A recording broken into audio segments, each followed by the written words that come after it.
Magandang araw po ulit mga kabayan. Ito po ulit si Mr. Fitz De Leong.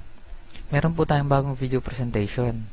Sana po ay mas maintindihan ninyo ang concept ng V-Mobile business and sana po ay makatulong ito sa ating negosyo. Para sa mga kabayan kung bago pa lang sa ganitong business, gusto ko pong i-share sa inyo na tuturuan po namin kayo maging businessman and maging investor.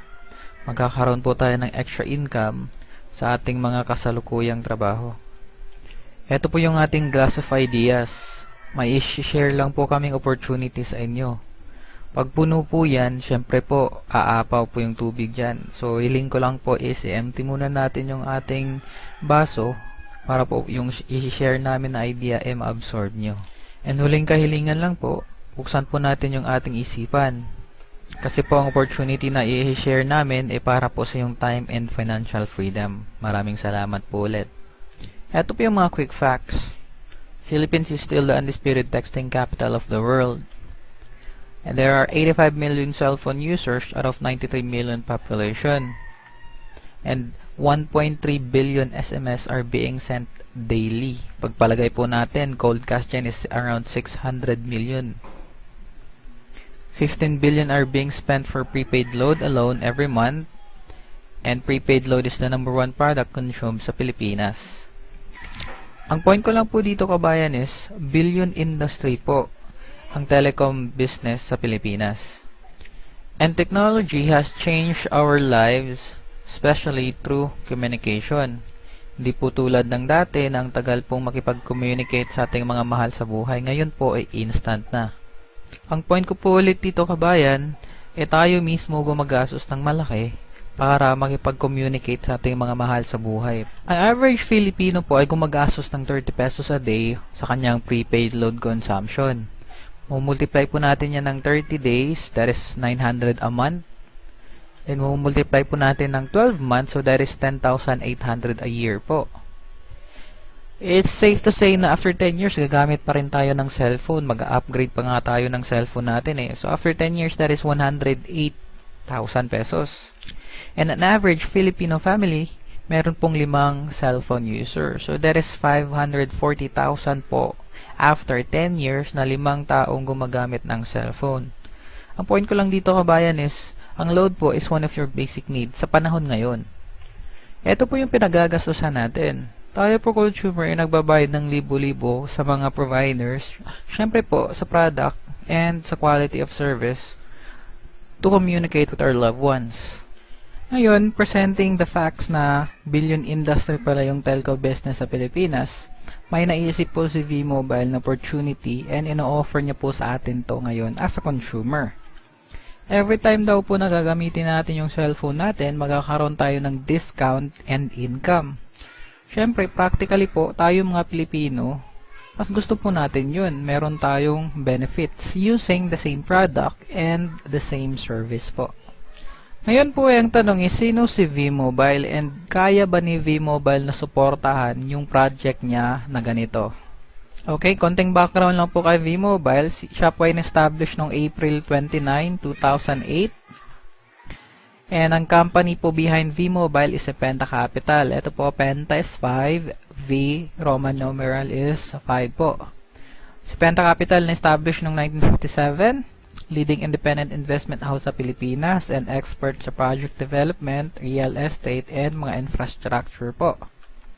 Meron po siyang license sa Bangko Sentral ng Pilipinas. And ito po mga kliyente ni Penta Capital. Ganito po yan. Pagpalagay natin, si Cebu Pacific, meron po siyang project and kailangan niya po ng isang eroplano.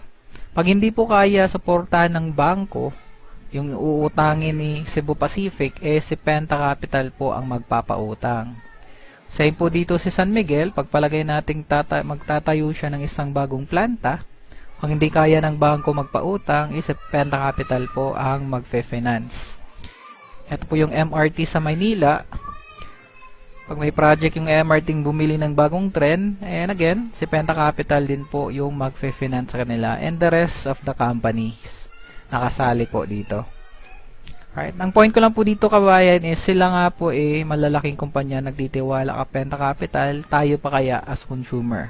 pwede po nating pagkatiwalaan sa Penta Capital. Company base po, company wise, stable po tayo. Okay? And then, kayang-kaya po ni V-Mobile suportahan ng project na to. The next question is, paano po natin to ma-avail na project? Paano po tayo makakakuha nitong benefits na to? Ang tanging gawin lang po natin is gamitin yung V-Mobile system. Meron po tayong dalawang option. Ito po yung first option natin, maging Tecno user. Okay? Gamit lang po yung isang cellphone nyo and isang SIM card or existing SIM card nyo po. I-activate po natin tong card na to sa gamit yung cellphone ngayon. Pag once activated, magkakaroon kayo ng isang load wallet, and that load wallet meron na pong access sa lahat ng prepaid products. Okay? Lahat po ng prepaid products, ibig sabihin po yung e-load, okay, yung prepaid scratch card, yung internet prepaid, lahat po ng prepaid. Kahit po yung sa mga cable prepaid, alright, yung cable TV, pwede po yun. Basta lahat po ng prepaid na available sa Pilipinas. Meron po kayong 8 to 11% savings on your own prepaid consumption. Kung kayo po yung gagamit ng produkto ng prepaid, may discount na po kayo automatic. And syempre, pag imbenta nyo po yung prepaid, pagpalagay natin may magpa-load sa inyo, eto po yung income nyo, 8 to 11% income. Alright? Yan po Tecno user, that is for 250 pesos, or tinatawag po natin dito sa Pilipinas na retailer po. Yan po yung price niya. Again, reminding nyo lang po kabayan, ang income nyo lang po dito is through e-loading, and yun lang po. Wala na po kayong other means of income. E-loading lang po talaga. Alright, second option is maging technopreneur po tayo, or kumbaga maging dealer po tayo. Okay? Ito po yung benefits, or ito po yung requirements. Use your own existing SIM and cellphone. Pareho lang po kung anong gamit nyo ngayon. And pag once na-register na po itong Technopreneur card sa cellphone nyo, mayroon na din po kayong isang load wallet, access to all prepaid products. 8 to 11% savings kung kayo yung gagamit ng prepaid product or income pag ibenta nyo. Okay? And ito po yung wala sa retailer. Ito po yung sa dealership. Meron tayong marketing plan. You have the opportunity to earn 65,000 in 7 months. Baseline lang po yun. Hindi ibig sabihin yung 65,000, 7 months talaga. Pwede po yun in 3 months time or in 4 months time. Okay? Lahat po to na very risk-free investment na 3,988 po. Or let's say 4,000 pesos. Kasi po, business po to. Kailangan mag-invest. Okay? Very risk-free po kasi meron po siyang kasamang business kit na libre. Okay, meron kayong 20 price list, lahat ng products natin nakasulat dyan. Meron din po tayong 20 quick guides. Since technical po yung business natin, meron pong mga instructions kung paano gamitin. Alright? Meron tayong 2 tarpaulin, 3 regular smart SIM card, pwede nyo gamitin or pwede nyo po ibenta. And ito po yung return of investment nyo. Di ba po, ito po yung Technopreneur card na i-register sa cellphone nyo. And then, you will get the 20 Tecno user card or 20 retailer card worth 250. Again po, 250, multiply mo yan ng 20 cards, that is 5,000 pesos. So, yun po yung return of investment nyo. May income pa po kayong 1,000. And, nakalagay yan sa, lahat yan nakalagay sa bag. And automatic, meron tayong 2 personal online inventory system. Lahat po ng ating transaction monitored po online. Ito pong website na to, dito po mamamonitor lahat ng e-loading transaction nyo. And ito po na website, ito po is lahat ng transaction nyo sa marketing, mamamonitor po dito. Marketing plan po natin. Kaya ito pa pong isang benefit ng pagiging dealer. Meron po kayong tinatawag nating gross retail override. Okay? Ito po, pagpalagay natin, meron kayong isang Tecno user card na nakakaubos siya ng 500 daily load consumption. Meron kang, pagpalagay natin 2% ng 500, let's say 10 pesos. Automatic yon, income mo yon kasi ikaw yung dealer. Under mo yun sila as retailer.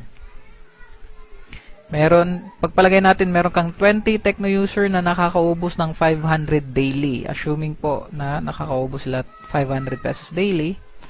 If you're going to multiply that 10 pesos by 20, that is 200 pesos. Yun po yung automatic income mo kahit wala kang ginagawa. Alright? Yun po yung isang benefits ng pagkuha ng dealership. Alright, how to replenish your load wallet? Syempre, ginagamit natin, mauubos yung load wallet natin. First is, punta lang po kayo sa mga V-Mobile office nationwide. Okay? Pag wala pong office, pwede po kayo mag-load wallet transfer from Technopreneur to Technopreneur or dealer to dealer. Or pwede din po, kunwari may retailer kayo na ubusan ng load, pwede po kayo na lang mag-transfer sa kanila. So, one of the responsibility ng dealer is to secure na may load wallet siya parate para sa Tecno user niya or retailer niya. Alright? Third is online conversion. Meron na po tayong income sa marketing natin and yung income na yung nag-reflect sa account natin online.